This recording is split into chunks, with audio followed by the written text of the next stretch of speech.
For most of our lives, gardening has meant effort. Effort to dig, to weed, to prune, to plan. But as we age, we begin to realize something. The best things in life and in gardens come not from force, but from understanding. This is a story of a different way to garden. One that listens instead of pushes. One that moves with the seasons and the soil. One that honors your body, your time, and your years of wisdom. You'll hear about gentle, experience-based methods that help your soil thrive without exhausting you. We'll talk about rhythms, not rules. We'll learn how to garden with nature, not against it. And along the way, you may just find a deeper joy in letting go of control and letting life grow. 1. Weeds are messengers, not enemies. For decades, we've waged war on weeds. But weeds aren't villains, they're signals. A dandelion tells you your soil lacks calcium. Plantain shows up in compacted areas. When we pull them without listening, we miss what the soil is trying to tell us. Instead of yanking every green stranger from the earth, observe. Let a patch grow for a while. Take note of what thrives there. Then adjust your soil, not just your shovel. Weeds are nature's first healers. They show up when the ground is bare, the biology broken. Let them speak, and learn to respond with care, not combat. Prune with rhythm, not routine. We've been taught to prune by calendar. But plants don't follow clocks. They follow light, warmth, sap, and moon. When the moon is waxing, sap rises. When it wanes, energy retreats into the roots. The old gardeners used these signs, not because of myth, but because of deep observation. Nature's signals matter more than dates in a book. So wait for the right moment. Feel the branch. Notice where it crowds or weakens the plant. Then prune gently with intention. Less is more, and timing is everything. 3. Your kitchen is the best garden store. You don't need chemicals to feed your garden. Everything your soil needs, you already have. Banana peels for potassium, eggshells for calcium, coffee grounds for nitrogen, oat water for microbes. Blend them, soak them, or lay them right into your beds. No fancy packaging. No plastic tubs. Just scraps turned into soil. Let your waste become your wealth. This isn't frugality, it's wisdom. The kind your garden remembers. 4. Follow the seasons, not the shelves. Big box stores sell tomato starts in February and mums in April. But your garden doesn't care about convenience. It cares about season. Plant cool weather crops early. Wait for real warmth to plant summer fruits. Rest when the earth rests. Fall isn't failure, it's preparation. Seasonal gardening isn't outdated, it's in tune. And the more you honor that rhythm, the more resilient and effortless your garden becomes. 5. Use what you have, let nothing go to waste. Nature doesn't throw anything away, and neither should we. Use old cardboard under mulch to smother weeds. Save leaves as compost browns. Let broken pots become drainage. Don't throw out an old bed, layer more soil on top. Don't toss garden trimmings, chop and drop them right back in place. The more you reuse, the richer your soil becomes. You don't need to buy more. You need to see what you already have. 6. Build the garden around your body. Your body may not want to kneel or lift the way it used to. That's not a weakness, it's a signal. Build higher beds. Use benches. Choose long-handled tools. Grow vertically so you can reach without bending. Let the design fit you. Gardening isn't about pushing through pain. It's about working with what you've got. Let the garden rise to meet you. That's not indulgent. It's intelligent. 7. Water with thought, not habit. Overwatering weakens roots. Shallow watering makes plants dependent. But living soil holds water like a sponge. And the more organic matter, the less you have to water. Water deeply, rarely. Cover the soil with mulch. Let plants stretch down, not beg at the surface. This isn't about saving water. It's about growing stronger, more self-sufficient roots. Watering less often but better changes everything. 8. Let wild edges be wild. You don't have to manicure every corner.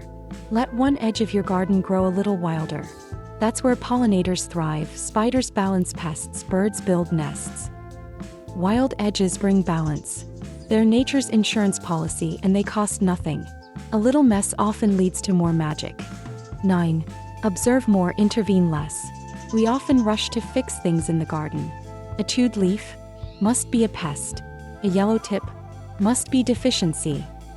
But wait. Watch. Sometimes plants heal themselves. Sometimes the predator arrives to eat the pest. The less we interfere, the more we understand. Observation is a gardener's greatest tool. Sit with your garden. Let it tell you what it needs. 10. Aging gardens are the most fertile. A new garden may look neat, but an old one, layered, composted, mulched, wild in places, is the richest of all. Every year adds organic matter. Every season deepens the roots. Let your garden age. Let it build memory. Stop restarting. Start continuing. 11. Grow in layers like a forest. Forests don't grow in neat rows. They grow in layers: canopy, shrub, ground cover, roots. You can do the same. Plant tall crops next to low ones. Vines up poles. Ground covers beneath trees. Fill every niche. The more diverse the layout, the more resilient your garden. You don't need more space, just more layers. 12. Think in terms of perennials. Annuals ask you to replant, reseed, regrow. Perennials return. Stronger every year. Less work, more return. Plant perennial herbs like thyme and sage. Fruit bushes like currants and blueberries. Leafy greens like sorrel or chard. Let your garden remember its own story. Perennials are a gift that keeps giving, even when you don't. 13. Grow beauty, not just food. Roses feed your soul. Lavender calms the bees. Calendula brightens the day. Flowers matter, not as decoration but as companions. Plant for scent, for color, for memory. Let a bloom remind you of someone you loved. Let a fragrance anchor you in the moment. Gardening isn't just about harvest. It's about heart. 14. Let rest be part of the work. You don't have to do something every day. Some days your job is to sit, to sip tea, to listen to birds. Even a 5-minute walk through your garden counts. Even just looking out the window. Rest isn't a break from gardening. It is gardening, because presence feeds the garden just as much as pruning. 15. Your garden remembers you. Every compost pile turned, every seed planted, every weed left standing, it all leaves a trace. Your garden doesn't need you to be perfect. It just needs you to show up. In the end, you are not just growing food or flowers. You're growing peace. You're growing a rhythm. You're growing a story that doesn't end with you, but grows on, every season, under someone else's hands.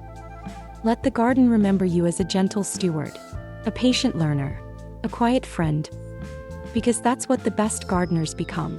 16. Grow what you actually use. It's easy to get swept up by seed catalogs and Pinterest gardens, but ask yourself this: what do I actually cook with? What do I love to eat? A dozen zucchini might look impressive, but do you enjoy zucchini every week? Maybe you'd get more joy from a single rosemary bush that flavors your meals year-round, or a few cherry tomatoes that brighten your salad. Grow fewer things, but make them meaningful. Let your garden serve you, not the other way around. Because satisfaction isn't about size, it's about fit. 17. Bugs aren't the problem. Balance is. Not all bugs are bad. In fact, most are part of the balance. Aphids, ladybugs eat them. Caterpillars, birds feed their young with them. Spraying disrupts that balance. It wipes out the helpers along with the pests. So, instead of reaching for a spray bottle, plant flowers that attract beneficial insects. Let spiders spin. Let birds flutter in. A living, balanced garden keeps its own peace, if you let it. Let rain be your helper. You don't have to water everything yourself. Rain is your quiet partner. Collect it in barrels. Channel it with gutters. Slow it down with mulch and swales. Even a single rain can soak deeply, if the soil is alive and covered. Watering with wisdom means knowing when not to water. Trust the sky sometimes, and let the rain teach you patience. 19. Paths matter more than you think.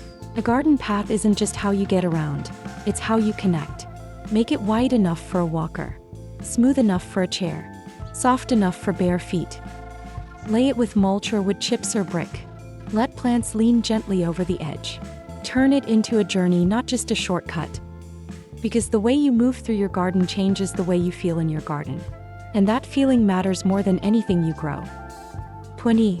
Every year the garden reflects you. No two seasons are ever the same. A wet spring brings slugs. A dry summer wilts the cucumbers.